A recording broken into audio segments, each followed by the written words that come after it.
I'm here with two state representatives from southeastern Pennsylvania, two Democrats. There's Representative Malcolm Kenyatta. He is from Philadelphia. And there is Representative Tim Briggs. He is from Montgomery County, King of Prussia area. So thank you, gentlemen, for joining me. I really appreciate it. And, Yeah, happy to I do it. wanted, and then I should make it clear that I tried contacting a few Republicans over the last couple of weeks, and I was unable to get a Republican to commit. There's a lot of tight races out there. I want to talk about some issues in Pennsylvania, but I think that sort of leads into the point of there's a lot of things happening. Democrats have, for the last few election cycles, it feels like Democrats have had a chance to take the Statehouse, but have fallen short. This time, I think it's more tangible than ever, perhaps. I mean, what do you think, Representative Kenyatta? I think that what we want right now and what I hope people are waiting for is an accurate count, not a quick count. We want every single person who showed up either by mail or in person to have their voice heard. And so, we're going to wait for that to be done and for that to be done in an accurate, fair way. Ultimately, I think people look at the last 10 years where Republicans have been in charge of the House and haven't really addressed any of the issues that I think really matters to people, from climate change to the quality of our schools, to gun safety, to lowering property taxes. They really have been asleep at the switch. And I think it's a part of the reason that so many people came out talking about what's at stake in this election and voting because they understood what was at stake. Representative Briggs, what do you tell me?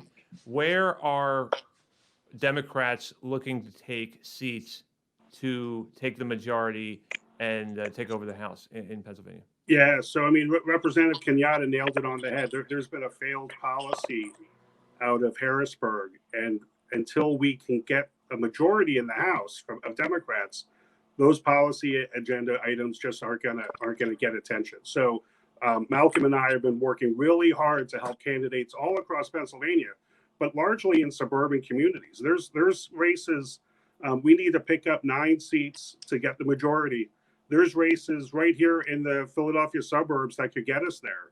There's Todd Stevens, an incumbent moderate, he says, is in a race of his life against Jonathan Casta up in Montgomery County. There's an open seat. Nancy Guest is gonna pick up a seat that was held by a Republican. There's 3 or 4 in Bucks County that are in really competitive races. A couple in Delco, one in Chester.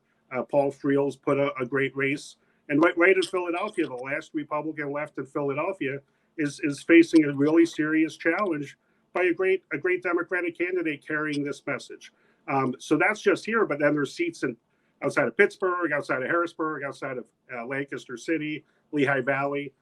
We need to get to 10. I think we can do more than that, and then really push an agenda for Pennsylvanians, as Kenyatta said, to address education funding, address climate change, fairness, making sure when we get out of COVID, we're all working together to protect workers, fight for paid sick leave, pay for minimum wage, all the issues that we've been talking about. But we've been battling a very extreme conservative Republican majority. So I'm excited. We've been working hard, and I think we're going to get it done over the next few days, as Kenyatta said. Representative Kenyatta, what does it mean? A colleague of mine asked me this before earlier today. If Democrats do take control of the House, what happens? Because Republicans will presumably still be in charge of the Senate, right? But what does that mean for the agenda that all those issues that you just named, all those policies you'd like to see come into play? Well, how does it work? How does that dynamic change if you take back one of the chambers of the state legislature? I think it changes in the way the Constitution sort of laid out, right? We're going to be able to pass pieces of legislation out of the House that center working people, that center folks who want a fair shot and a fair shake in Pennsylvania. and then we will negotiate any differences that come up with the Senate. But I think ultimately, we're focused on putting forward an agenda that puts Pennsylvanians first. I think Representative Briggs talked about it. COVID, our small businesses that have been absolutely devastated by the pandemic, and the lack of responsiveness in terms of Republicans getting out the CARES money that we have remaining, things around equitable school funding. I think these are bills that we are going to send to the Senate if Democrats are in the majority. And I would hope that the Senate would take those bills, that they would seriously consider them, and ultimately that they will pass them. Because if we take back the House, I think that is the Pennsylvanian people all across Pennsylvania really making it clear that they want Pennsylvania to work for everybody. But let me also just say briefly why we're in this position right now. It's because of gerrymandering. We have a state that is incredibly gerrymandered, and the power that Republicans have been able to retain has been because they have rigged the rules of the game.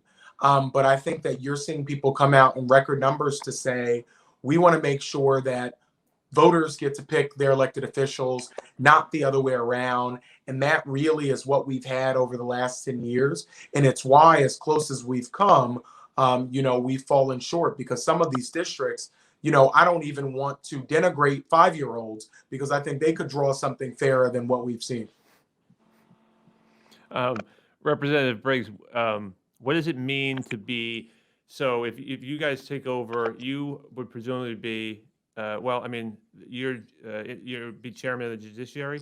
Tell me a little bit about I'm the minority chairman of judiciary.